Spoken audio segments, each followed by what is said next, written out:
और पिछले दिनों कांग्रेस सांसद कुमारी शैलजा को लेकर कांग्रेस के ही प्रत्याशी ने अमर्यादित टिप्पणी की थी, जिसको लेकर बीएसपी को कोऑर्डिनेशन आकाश आनंद ने पोस्ट की। आकाश आनंद ने ट्वीट कर राहुल गांधी पर निशाना साधा। आकाश ने हुड्डा समर्थकों पर कुमारी शैलजा पर जातिगत टिप्पणी करने का आरोप लगाया था। साथ ही साथ कांग्रेस को भी दलित विरोधी पार्टी बता दिया। इतना ही नहीं, आकाश आनंद ने कुमारी शैलजा को अपनी पार्टी में शामिल होने का न्योता तक दे दिया है और कहा है कि उन्हें पूरा मान सम्मान बीएसपी में ही मिलेगा।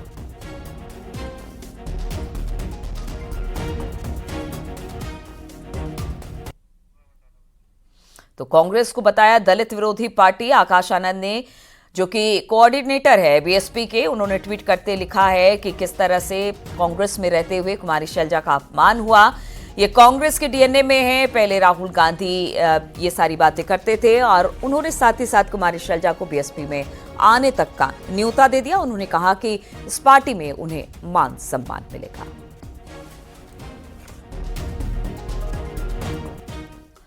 और 5 साल पहले जिस गठबंधन का दी एंड हो चुका था, एक बार फिर उस गठबंधन की गांठ जोड़ने की कवायद चल रही है।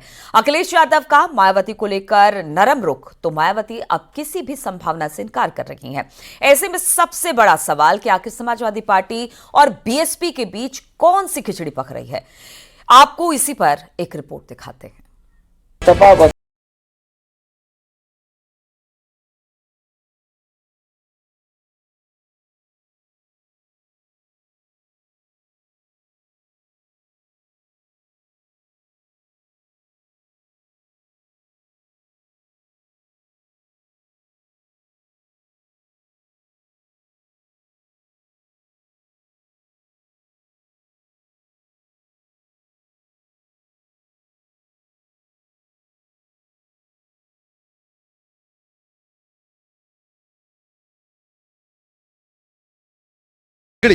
यूपी में बीएसपी अकेले क्यों खड़ी? अब इन्हीं सवालों के जवाब वो उपचुनाव से पहले ढूंढ रहे हैं, जब कांग्रेस से सीट शेयरिंग पर वो तनाव में हैं। जो गठबंधन था वो ऐसा गठबंधन था जो बाबा साहब भीमराव अम्बेडकर जी, डॉक्टर राम मनोहर लोहिया जी करना चाहते थे अपने जीवन काल में, वो नहीं कर पाए। इसीलिए आपको याद होगा उस समय मैं कहता था कि सपा बसपा का गठबंधन ये देश की राजनीति को बदलेगा। लेकिन कुछ परिस्थितियां ऐसी रहीं जिसकी वजह से वो गठबंधन नहीं चल पाया और बात बहुत छोटी आई है। किसने किसका फोन नहीं उठाया, किसने किसको फोन किया, आप सोचिए। अखिलेश यादव बार बार कह रहे हैं फोन नहीं उठाना कोई बड़ी बात नहीं, लेकिन इसकी वजह से गठबंधन टूट जाए ये ठीक नहीं।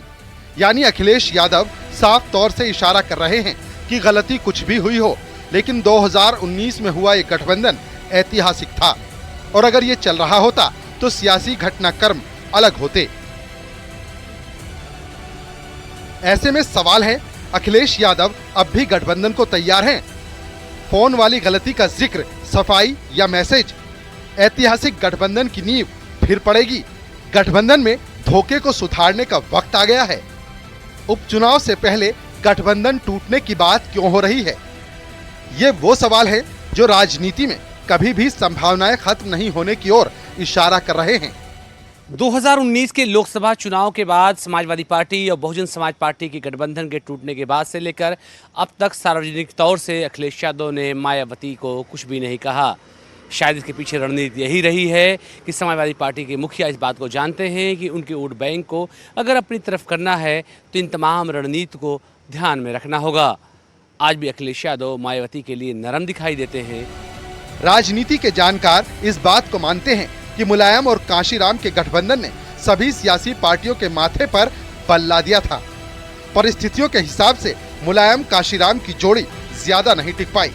वैसे सपा बसपा के वोट बैंक को मिलाकर देखें तो ये गठबंधन अटूट नजर आता है, लेकिन 2019 के लोकसभा चुनाव में ज्यादा परिवर्तन नहीं कर पाया और सियासी रिश्ता बिखर गया। वैसे मायावती को लेकर अखिलेश के नरम रुख के मायने क्या हैं? ऐसे में अखिलेश यादव के लिए ज़रूरी है कि वो किसी न किसी तरह से मायावती से अपने अच्छे संबंध बनाकर अगर किसी भी तरह की एक एक समझौते या गठबंधन के लिए उनको तैयार कर लेते हैं तो उनका ये पीडीए मजबूत तो होगा ही, और इसके साथ साथ जो एसपी और बीएसपी के बीच के तमाम सारे अंतर्विरोध हैं शायद उसको भी वो दूर करने में सफल हों। लेकिन मुझे लगता है कि मायावती इस बात को अच्छी तरह से समझ